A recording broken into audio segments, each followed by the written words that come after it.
everybody! I am back today with my beautiful friend Kristen, and I'm doing another hairstyle on her curly weave.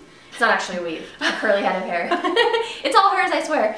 So today I am doing a Marilyn Monroe inspired hairdo. It's kind of similar to my 1950s Marilyn style, but it's on curly hair. So if you want to know how to get to this point where her hair is blown dry, I don't know, beadied. Check out this video right here, and that will show you how to get to this point. And then from here, I'm going to show you how to do this beautiful Marilyn style. This is also another style on hair that does not have bangs, so I'm going to show you how to get that kind of pretty Marilyn swoop without having bangs. So let's get started. Okay, so for this you will need pin curl clips, a teasing comb, a smoothing brush, and a 3/4 inch curling iron. If your hair has a hard time holding curl, or if it's shorter than Kristen's, you can use a smaller barrel curling iron. Do not use a bigger barrel curling iron because you will not have vintage hair, you will have soft, pretty waves. So basically, I'm just going to start at the crown of her head and take about 1-inch sections. Give them a comb. Make sure you get all the ends in there.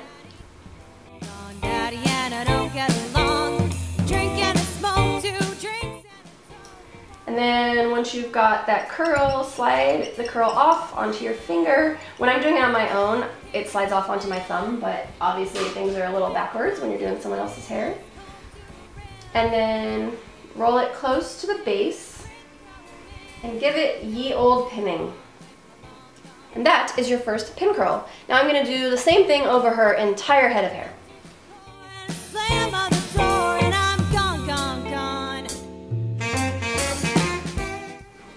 Okay, so now you are at the point where you are going to take all of the pins out of your hair. Make sure it's cool, depending on how thick your hair is. I always tell people, Kristen's actually cooled a little bit faster than mine does because my hair is a little bit thicker. So just make sure that it is just all completely room temperature, especially the bottom parts, because those are the parts where the curl is going to fall out faster. So, take out your pins.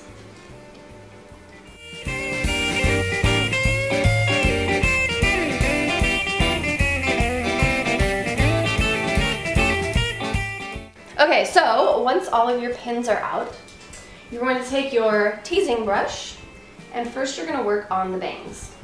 So you're just going to tease sections of the bangs at the roots, and you're going to tease on the inside of the hair. And don't tease too hard because you're going to want to smooth this out, and if you tease too much, it's just going to be a hot mess of rat nestiness.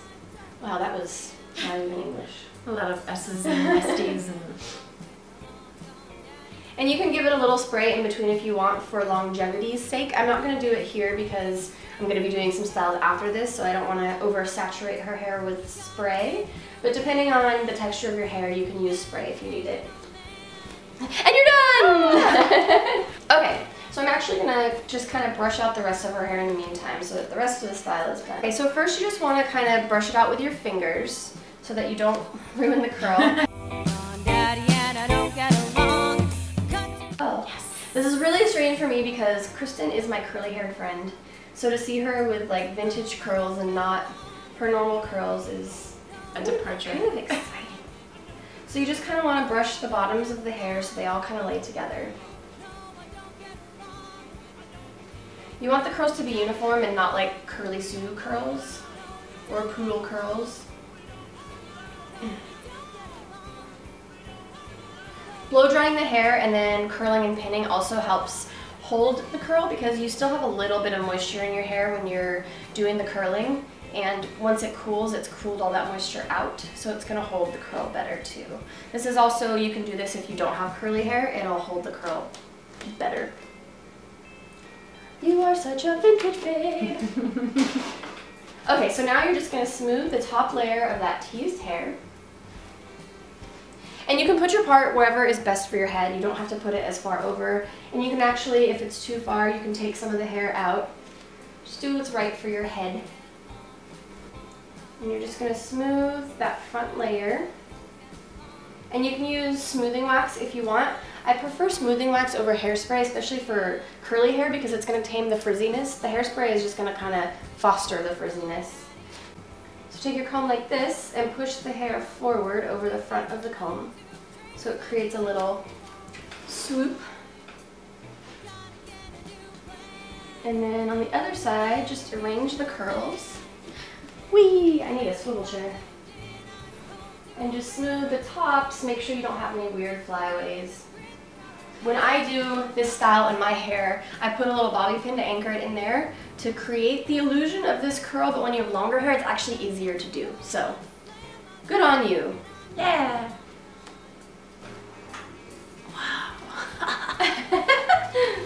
I'm totally putting that in there. Okay, so once your hair is finished, let me look at it from the front, make sure. Oh, it's beautiful. Make sure you smooth your curls, make sure they're all laying together.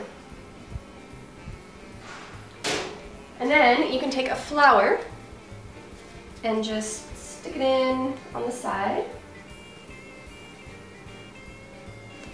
And now you have a beautiful little Hawaiian vintage girl with curly hair that now is tamed vintage curly instead of crazy bushel lossum. So hopefully you guys liked this. Let me know what you think. And if you guys do have curly hair and you have any other tips or tricks or feedback for each other, be sure to leave them below. You guys can always interact with each other. I try to answer everything, but sometimes you answer them faster than I do. So I hope that you like this. Keep watching and be sure to subscribe, because I'm going to be doing victory rolls on curly hair next, and that seems to be some of the problems you guys are having. And also, she has no bangs, so victory rolls on a girl with no bangs. So, hope you guys are good, and see you next time. Well, my red-headed woman, I said now sugar and spice and everything.